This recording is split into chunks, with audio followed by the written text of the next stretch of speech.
हसनबाग येथील मुख्य प्रवेशद्वारावर कथितपणे औरंगजेब चौक असा अनधिकृत उल्लेख असलेला फलक लावण्यात आल्याचा आरोप करत भारतीय जनता युवा मोर्चा पूर्व नागपूरच्या वतीने नागपूर महानगरपालिकेकडे कारवाईची मागणी करण्यात आली आहे। या संदर्भात भाजप युमोर्चा पदाधिकाऱ्यांनी नागपूर महानगरपालिकेच्या उपमहापौर लीला अजय हाथीभेड यांना निवेदन सादर केले।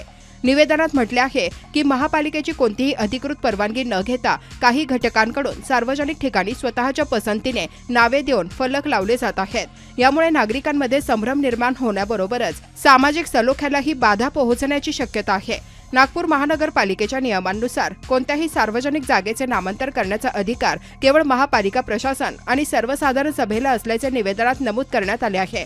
त्यामुळे अशा अनधिकृत नामफलकांची तातडीने पाहणी करून ते हटवावेत, संबंधितांवर दंडात्मक व कायदेशीर कारवाई करावी आणि भविष्यात अशा प्रकारांना आळा घालण्यासाठी अतिक्रमण निर्मूलन व परवाना विभागाला आवश्यक निर्देश द्यावेत, अशी मागणी करण्यात आली आहे।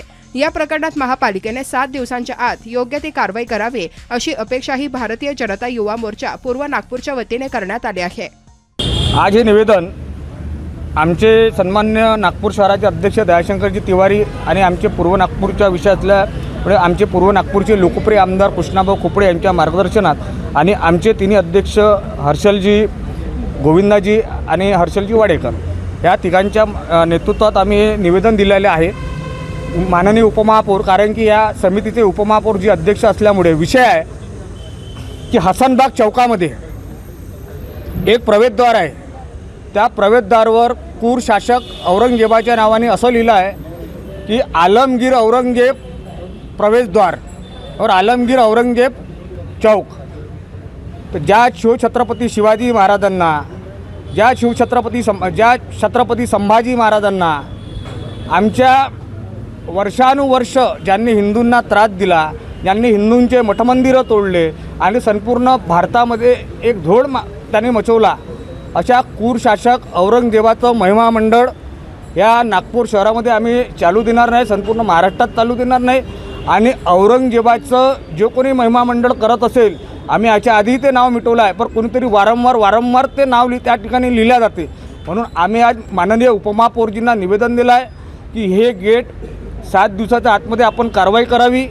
आम्ही इथं नंदनवन पोलीस स्टेशनला देणार आहे की 7 दिवसाच्या आत आपण मिळून कारवाई करावी, अन्यथा भारतीय जनता युवा मोर्चा आपल्या पद्धतीने या ठिकाणी कारवाई केल्याशिवाय राहणार नाही। आणि मी नागपूर शहरामध्ये ठिकाणी ज्या ठिकाणी असे क्रूर शासक औरंगजेब असो, हिमायू असो, अगर कोणी यांचं महिमा मंडळ करत असेल, अशा क्रूर शासकांचं महिमा मंडळ आम्ही खपवून घेणार नाही। आम्ही कोणत्या जाती धर्माच्या विरोधात नाही। त्यांना नावं द्यायचं असेल तर त्यांनी देशासाठी काम केलं आहे। डॉक्टर APJ अब्दुल कलाम त्यांनी त्यांचं नाव द्यावं, आम्ही आदरानं त्यांचं स्वागत करू। त्यांना नावं द्यायचं आहे 1965च्या युद्धामध्ये अब्दुल हमीद ज्यांनी पेटेंग टँक पेटवला आणि भारताचं एक नाव त्यांनी रोशन केलं, अशा वीर शहीद अब्दुल हमीदांचं नाव त्यांनी द्यावं। आम्ही अब्दुल हमीदांच्या नावासाठी, APJ अब्दुल कलामच्या नावासाठी आम्ही तयार आहे। पण आम्हाला क्रूर शासक औरंगजेब याचं महिमा मंडळ अधिक कोणी करत असेल तर ते भारतीय जनता युवा मोर्चा ह्या नागपूर शहरामध्ये कधी खपून घेणार नाही। काम हमेशा चलते रहता है और ज़्यादा काम के इफ़ेक्ट्स भी, इसीलिए मेरे साथ हमेशा रहता है विठोबा का stay active pain relief oil, जो दे दर्द से छुटकारा तुरंत।